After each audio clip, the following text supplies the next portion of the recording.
Assalamualaikum warahmatullahi wabarakatuh. Jumpa lagi dengan Pak Suprono. Kali ini kita akan membahas mengenai manajemen konflik di dalam sebuah organisasi. Kita ketahui bahwa yang namanya konflik itu tidak bisa kita hindari karena setiap orang memiliki pemikiran, memiliki tujuan, memiliki visi misi, sehingga konflik itu pasti akan terjadi.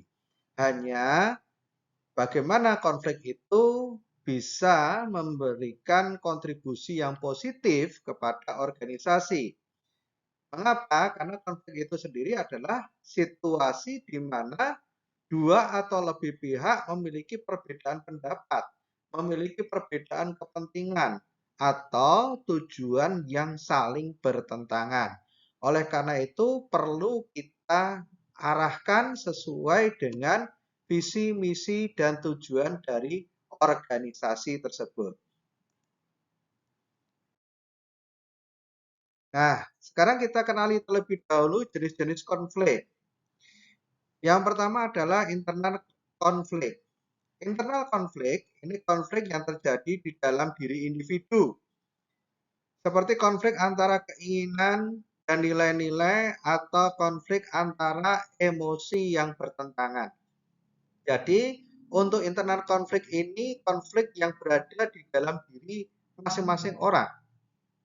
Itu karena biasanya ada niat ke arah A, tetapi ternyata harus jalannya ke arah B. Atau cita-citanya menjadi A, ternyata malah menjadi B. Ini adalah yang namanya internal konflik. Kemudian yang berikutnya adalah interpersonal konflik. Interpersonal konflik itu adalah konflik yang timbul antara dua atau lebih individu, seringkali di lingkungan kerja atau hubungan personal. Sering di sini adalah konflik antar orang. Yaitu tadi karena setiap orang memiliki kepentingan masing-masing, memiliki tujuan masing-masing, maka tidak sedikit di dalam organisasi itu pasti akan menimbulkan konflik. Nah, inilah yang nanti banyak kita bahas karena kalau konflik interpersonal di dalam organisasi ini tidak kita selesaikan, maka organisasi tersebut tidak akan memberikan kenyamanan di dalam orang tersebut bekerja. Kemudian intergroup konflik. Intergroup konflik ini adalah konflik yang terjadi antara dua kelompok atau lebih, seringkali berkaitan dengan sumber daya atau kekuasaan. Nah, kalau yang ketiga ini antar grup, antar organisasi, antar lembaga, di mana antar lembaga tersebut memiliki tujuan dan kepentingan yang berbeda. Nah, biasanya di sini konflik ini bisa bentuknya adalah persaingan di dalam ekonomi ataupun persaingan di dalam kekuasaan dan sebagainya. Jadi penyebab munculnya konflik. Jadi konflik yang tadi kita ceritakan ini ada 4 yang melatar belakangi munculnya sebuah konflik. Yang pertama adalah ketidaksepahaman. Dalam hal ini terkait perbedaan pandangan antar interpretasi terhadap suatu masalah. Ketidaksepahaman. Jadi kadang-kadang ketika kita itu melakukan sesuatu kegiatan, ya, kita berharapnya adalah A gitu ya. Nah, tetapi ternyata harapan dari rekan kita itu seharusnya adalah B. Maka ini adalah salah satu munculnya penyebab konflik, ketidaksepahaman ini. Kemudian yang kedua adalah ketidaksetaraan. Konflik dapat muncul jika seseorang merasa tidak diperlakukan secara adil atau setara. Nah, Ini sering akan muncul di dalam organisasi-organisasi, terutama konflik ini akan terjadi antara pimpinan sama bawahan biasanya. Karena di sini ketika ada orang yang menganut gaya kepemimpinan yang otoriter, ya, maka di sini dia akan merasa paling benar, apalagi dia itu sebagai seorang pimpinan. Maka ketidaksetaraan ini akan memicu munculnya suatu konflik, baik itu bisa konflik horizontal maupun vertikal. Kadang-kadang juga bukan karena pimpinan sama bawahan. Misalkan sesama karyawan, tetapi di situ salah satunya merasa dia itu adalah yang paling kaya, yang paling super, sehingga dia itu lebih dari yang lainnya. Nah, ini juga akan menimbulkan konflik. Kemudian yang ketiga adalah perbedaan tujuan. Konflik gara-gara perbedaan tujuan ini muncul karena pihak-pihak yang terlibat ini memiliki arah kepentingan yang berbeda. Jadi di dalam satu organisasi tujuan berbeda. Orang-orangnya bekerjanya di sebuah organisasi yang sama, tapi tujuannya masing-masing. Nah, ini juga akan menimbulkan konflik. Ya, contoh sepele adalah misalkan karyawan di bagian promosi, di bagian pemasaran, ya. Di bagian pemasaran misalkan, yang satunya ingin menekankan kepada promosi, yang satunya menekankan kepada distribusi. Ini sudah akan menimbulkan konflik. Kemudian penyebab konflik yang keempat adalah adanya perubahan. Keadaan perubahan dapat menciptakan ketidakpastian yang memicu konflik. Nah, ini biasa terjadi ketika lingkungan kita itu berubah-ubah secara dramatis. Jadi kadang kan lingkungan kita itu tidak seperti yang kita inginkan karena dia akan berubah. Ya, contohnya adalah misalkan ada wabah gitu ya. Ada wabah, kita berkeinginan melakukan kegiatan keluar. Karena ada wabah, akhirnya kita tidak bisa keluar. Ini akan menyebabkan konflik juga. Nih, productivity, increase stress, sama damage relationship. Decrease productivity atau penurunan produktivitas. Konflik ini dapat mengganggu fokus kerja dan menghambat pencapaian tujuan individu dan organisasi. Bisa dibayangkan ketika seseorang itu bekerja di sebuah instansi, di sebuah organisasi, dan di situ terjadi konflik, maka orang itu tidak akan nyaman di dalam bekerja. Orang itu tidak akan puas di dalam bekerja. Gitu. Sehingga akhirnya orang itu akan bekerja ya terserah kan itu kan sedapatnya. Ya. Ini akan menimbulkan yang namanya berkurangnya produktivitas. Dan nanti dampaknya juga ke organisasi. Dampaknya ke organisasi itu apa? Ya akhirnya organisasi tersebut tidak bisa mencapai tujuan. Lalu yang kedua, kalau ini dibiarkan, decrease productivity, orang itu tidak bisa bekerja dengan nyaman, maka biasanya konflik itu bisa menimbulkan yang namanya peningkatan stres. Ya. Para pihak yang terlibat dapat mengalami stres emosional dan mental yang berdampak negatif pada kesejahteraan mereka. Ya, bisa dibayangkan, misalkan di situ setiap hari bekerja, setiap hari berkegiatan di dalam organisasi, setiap hari bertemu, tetapi konflik. Maka orang tersebut akan mengalami stres, akan mengalami stres. Kemudian damage relationship atau hancurnya hubungan. Ini jelas. Jadi ketika konflik itu terus berjalan, maka dan tidak terselesaikan terus-menerus, terus berjalan tidak terselesaikan, Ya akhirnya hubungan itu hancur. Orang itu akan berpikiran negatif ketika ketemu seseorang, tidak pernah bisa berpikiran positif.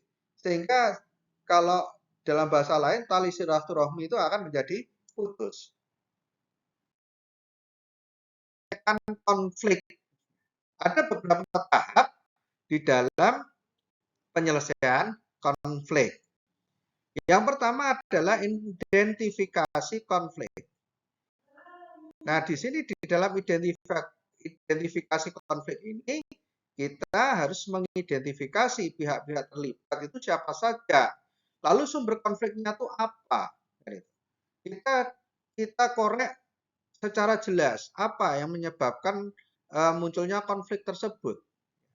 Karena kalau kita tidak tahu akar permasalahannya, maka kita tidak akan bisa menyelesaikan konflik tersebut. Nah, ketika kita sudah bisa mengidentifikasi sumber-sumber konflik tersebut, apa penyebabnya konflik tersebut, maka yang kedua kita melakukan yang namanya negosiasi. Di sini dalam negosiasi ini ya mencari solusi yang dapat diterima oleh semua pihak melalui percakapan terbuka dan mendalam. Jadi ini akan terjadi, akan bisa lancar kalau kita sudah tahu sumber dari konflik tersebut. Nah, kalau kita belum tahu sumber konflik tersebut, kita sulit akan menegosiasikan. Karena mempertemukan orang yang sedang berkonflik itu sulit. Ya. Apalagi memecahkan masalahnya kan itu. Ini akan sulit. Makanya kita harus tahu yang menjadi sumber konfliknya itu apa. Kan itu. Lalu bisa kita pecahkan dengan cara apa. Kemudian, nah ini setelah kita bisa tahu sumbernya, lalu kita melakukan diskusi secara terbuka, maka tahap yang ketiga adalah implementasi solusi. Langkah konkret diambil untuk menyelesaikan perbedaan dan menerapkan solusi yang disepakati. Nah, setelah kita tahu apa yang menjadi masalah dari konflik tersebut, kemudian kita melakukan pembicaraan secara terbuka, maka kita akan bisa mengambil langkah-langkah. Langkah-langkah apa saja, dan itu secara konkret. Tidak langkah-langkahnya itu tidak sesuatu hal yang tidak pasti, tetapi ini sesuatu hal yang pasti. Langkahnya seperti ini, seperti ini, seperti ini. Step-stepnya jelas. Sehingga apa? Konflik itu bisa segera terselesaikan. Strategi manajemen konflik. Jadi pada intinya kalau berbicara strategi manajemen konflik di sini ya, ini ada self reflection sama client center. Nah, di sini kita bisa menerapkan manajemen konflik itu dalam rangka merubah kan itu, konflik tersebut menjadi sebuah sumber daya yang betul-betul memiliki nilai. Nah, yang pertama adalah kolaborasi.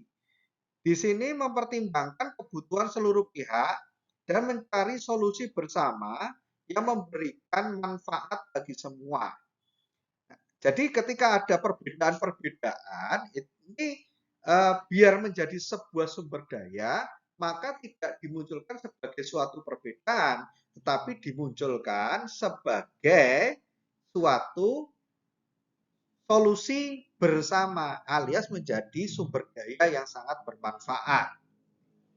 Kemudian yang kedua itu melakukan kompromi, mencapai kesepakatan melalui perundingan untuk memenuhi kepentingan yang beragam. Kalau tadi yang pertama dikolaborasikan, mencari solusi bersama yang memberikan manfaat bersama. Nah, sekarang kalau yang kedua ini dikompromikan. Sering disebut istilahnya adalah win-win solution. Ya. Kalau misalkan ada orang yang mau membeli, yang satunya mau beli bakso, yang satunya mau beli soto, kan? Pengennya yang satu ke warung bakso, yang satunya pengennya ke warung soto, karena yang satunya suka soto, yang satunya suka bakso. Nah ini kan kalau dibiarkan konflik kan. Nah kita bisa mari kita cari warung yang di situ menjual bakso sama soto, itu namanya kompromi kan. Jadi dua-duanya akan bisa sepakat. Gitu. Kemudian yang ketiga adalah akomodasi. Di sini memberikan prioritas pada kepentingan pihak lain tanpa mengungguli kepentingan sendiri. Nah, di dalam akomodasi di sini, ini bukan lalu kita itu menganggap yang satu itu memiliki keunggulan dibandingkan yang lain, tidak. Tetapi di sini, di dalam akomodasi, ini sering disebut dengan skala prioritas. Jadi kita tidak menganggap yang satunya salah, yang satunya benar. Tetapi di sini kita mencari skala prioritas. Mana yang saat ini menjadi prioritas. Gitu. Yang saat ini belum menjadi prioritas, itu nanti bisa kita kesampingkan. Dalam mengelola konflik. Jadi konflik ini tadi saya katakan perlu dikelola. Ya. Siapa yang mengelola? Ya jelas para manajer. Nah, perannya apa saja manajer di dalam mengelola konflik? Yang pertama adalah dia harus mengidentifikasi konflik itu dengan akurat. Jadi dialah yang bertugas mengidentifikasi ya. Konfliknya itu apa saja, bentuknya apa saja, kan itu. Yang menjadi akar permasalahannya apa saja. Ini dia itu mengidentifikasi. Kemudian memfasilitasi komunikasi secara terbuka. Setelah tahu apa yang menjadi apa sumber-sumbernya, ya dia bagaimana caranya dia bisa memfasilitasi ya, komunikasi secara terbuka. Lalu dia yang bertugas melakukan mediasi dengan adil. Jadi dialah yang nanti sebagai petugas mediator. Dia yang bertugas memediasi konflik-konflik yang muncul di dalam organisasi. Nah, setelah itu dia harus mengembangkan solusi secara kolaboratif. Solusi-solusi yang paling tepat, yaitu dengan kolaborasi. Kolaborasi antar pihak yang berkepentingan yang sedang berkonflik. Kemudian melakukan tindakan-tindakan preventif. Tindakan pencegahan jangan sampai nanti muncul konflik yang berikutnya kan itu. Karena kalau tidak di preventif, maka konflik itu akan selalu muncul karena setiap orang memiliki kepentingan yang berbeda-beda. Kemudian yang terakhir, manajer tersebut harus bisa mengelola emosi dan stres dari anggotanya yang sedang berkonflik. Karena kalau anggotanya itu sampai mengalami emosi dan stres, maka tadi kita sudah membahasnya, produktivitas itu akan berkurang. Dalam penyelesaian konflik. Jadi negosiasi di dalam konflik ini tidak asal negosiasi, tapi ada teknik-teknik tertentu dalam penyelesaian konflik. Yang pertama asertif. Asertif di sini melakukan negosiasi dengan tegas, namun tetap menghormati kepentingan semua pihak yang terlibat. Tegas itu bukan berarti harus kasar, tegas itu bukan berarti harus memihak. Tegas di sini biasanya kalau dilakukan oleh top management atau middle management, di sini kita akan berupaya mengarahkan kepada visi dan misi dari organisasi tersebut. Apa yang menjadi visi dan misi organisasi tersebut yang utama itu apa? Ini tegas. Maka dari konflik yang muncul itu akan diarahkan menuju ke sana. Kemudian yang kedua, dengan empati. Di sini menempatkan diri dalam posisi pihak lain untuk memahami perspektif dan kebutuhan masing-masing. Jadi sebagai pihak yang mediator ini tidak berusaha memihak salah satu, tapi dia memposisikan diri di tengah-tengah. dan berupaya untuk memahami perspektif kebutuhan masing-masing. Sehingga kita itu bisa memberikan jalan tengahnya. Oh, ini yang kamu maksud adalah ini. Yang kamu maksud adalah ini. Nah, ini kan sebenarnya sama. Ya, kita mencari sesuatu yang bisa disepakati oleh kedua belah pihak tanpa kita terkesan condong memihak salah satu. Kemudian yang agak sulit ini adalah kreatif. Ya, kita harus mencari solusi yang inovatif yang memenuhi kepentingan semua pihak. Ini yang agak sulit karena di sini membutuhkan jam terbang yang tidak sedikit.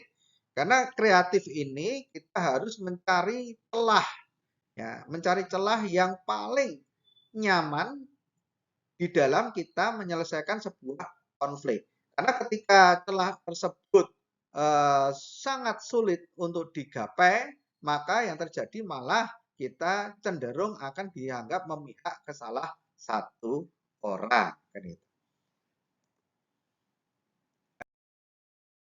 Nah, sebuah contoh studi kasus ya konflik dalam tim kerja. Di sini ada sebuah tim proyek mengalami konflik terkait pembagian tugas. Ini biasanya kan merasa dia itu tugasnya paling banyak, merasa paling padat, paling sulit kan itu. Nah, lalu dia itu komplain biasanya. Nah, ini maka di sini di dalam menyelesaikan konflik tersebut biasanya lalu dilakukan diskusi terbuka, konsultasi dengan manajernya. Nah, sebenarnya itu apakah benar persepsi dari individu tadi, yaitu merasa paling berjasa, merasa paling lebih dibandingkan yang lain, apakah benar seperti itu? Itu nanti di sini bisa dilakukan diskusi secara terbuka sehingga masing-masing pihak itu akan puas. Ini contoh pembagian tugas. Biasanya juga ada masalah perbedaan di dalam menyelesaikan masalah. Ada masalah organisasi. Ya, yang satunya pengen menyelesaikannya, misalkan persaingan antar organisasi. Tapi karyawan yang satu ingin di situ persaingan antar organisasi itu kita bikin ekstrim, yang satunya kita bikin soft. Ini juga harus dikomunikasikan secara terbuka. Nah, kesimpulan dan saran yang bisa kita ambil ketika kita mengelola manajemen konflik yang efektif ini membutuhkan pemahaman mendalam akan sumber konflik. Ya, jadi di sini manajemen konflik yang efektif itu paling tepat. Itu harus bisa memiliki pemahaman yang mendalam akan sumber konflik. Kemudian penggunaan strategi yang tepat. Kalau sudah paham sumber konfliknya, maka dia akan menggunakan strategi yang tepat. Dan yang terakhir di situ dia akan melakukan komunikasi terbuka untuk mencapai solusi yang berkelanjutan dan membangun hubungan yang kuat. Jadi ketika ada konflik, ya pihak-pihak yang berkonflik itu akan ditengahi karena sudah tahu sumbernya, maka si mediator tadi akan berusaha melakukan strategi-strategi termasuk komunikasi-komunikasi terbuka sehingga nanti hasilnya bisa maksimal di dalam menyelesaikan konflik tersebut. Baik, demikianlah materi tentang manajemen konflik. Jangan lupa klik like, share, dan subscribe agar terus berkembang channel ini. Kurang lebihnya mohon maaf. Akhirul kalam. Wabillahi taufiq wal hidayah. Assalamualaikum warahmatullahi wabarakatuh.